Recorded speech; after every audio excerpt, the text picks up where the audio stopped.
Topic है वो थोड़ा अलग है। हम लोग आज की इस वीडियो में जानेंगे क्या प्राचीन भारतीय मांसाहारी थे या फिर प्राचीन भारतीय शाकाहारी थे। तो वैसे अगर एक सर्वे किया जाए तो बहुत लोगों का कहना ये होगा कि प्राचीन भारतीय शाकाहारी थे, और बहुत सारे लोगों से अगर पूछा जाए जिनको नॉन वेजिटेरियन बहुत अच्छा, जिनको मटन चिकन बहुत अच्छा लगता है, उनसे अगर पूछा जाए तो उन लोगों का कहना यही होगा कि उनके जो पूर्वज थे, कहने की मतलब प्राचीन भारतीय थे, वो मांसाहारी थे। बट ऐसा कुछ नहीं है।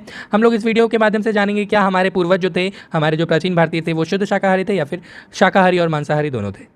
तो दोस्तों सबसे पहले हम लोगों ने गूगल पर सर्च किया। गूगल ये बता रहा था कि भारत के जो 75% इंडियन थे वो नॉन वेजिटेरियन है, और बहुत सारे स्टडी में ये पता चला है कि भारत के इंसानी जो शरीर है उसकी संरचना से यही साफ पता चलता है कि हम लोग सिर्फ और सिर्फ शाकाहारी खाने के लिए नहीं बने हुए हैं।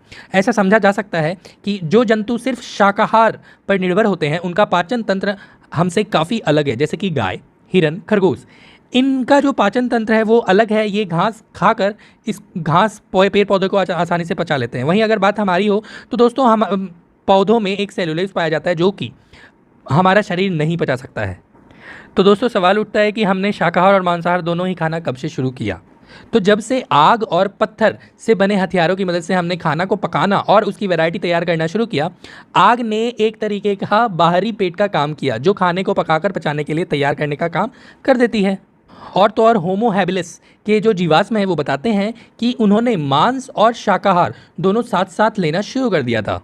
और इसका बहुत बड़ा एग्जाम्पल है हरियाणा के राखी गढ़ी में जब खुदाई किया जा रहा था, तो खुदाई के दौरान तंदूर जैसे स्ट्रक्चर और चिकन की हांडियाँ भी मिल चुकी है।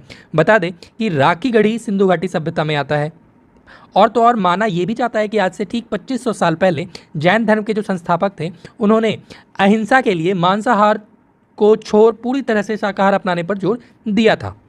तो दोस्तों जैसा कि हम लोग जानते भी हैं कि सिंधु घाटी सभ्यता के लोग गेहूं, जौ, चावल, बाजरा इन सब की खेती करते थे, इनको उगाते थे, और सर्दी गर्मी के लिए ये लोग दाल, फल, बैगन, खीरा, आलू, खजूर इन सभी चीज़ को उगाकर ये लोग खाने के तौर पर इस्तेमाल करते थे। लेकिन ऐसा भी माना जा रहा है कि तंदूर रोटी और चिकन की शुरुआत सिंधु घाटी सभ्यता से हुई।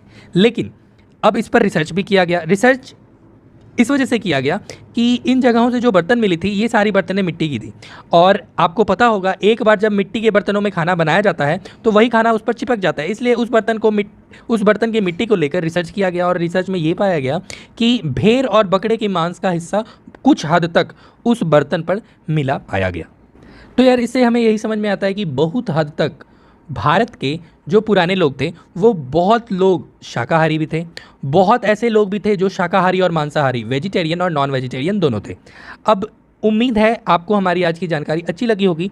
तो यार ऐसा मेरा मानना नहीं है, बहुत सारे न्यूज़ को जब हमने पढ़ा तो न्यूज़ से हमें यही निचोड़ निकल कर आया कि जो हमारे प्राचीन भारतीय थे, जब से आग और पत्थर का आविष्कार हुआ तब से लोग मांसाहारी भी हो गए और शाकाहारी भी हो गए। तो हमारा ये मानना है कि हो सकता है कि सिंधु घाटी सभ्यता से जो सबूत मिले हैं उनके आधार पर हम कह सकते हैं कि भारतीय लोग कुछ हद तक मांसाहारी भी थे और शाकाहारी भी थे। उम्मीद है आपको हमारी आज की वीडियो अच्छी लगी होगी। अगर वीडियो अच्छी लगी है तो वीडियो को लाइक करना बिल्कुल मत भूलिएगा। इस वीडियो को अपने दोस्तों में शेयर कीजिए, और अभी तक आप लोगों ने हमारे चैनल को सब्सक्राइब नहीं किया है तो हमारे चैनल को जल्दी से सब्सक्राइब कीजिए, जिससे कि ऐसी ही वीडियो आपको और भी मिलते हैं हम लोग ऐसे ही अगली वीडियो में। तब तक के लिए बाय बाय।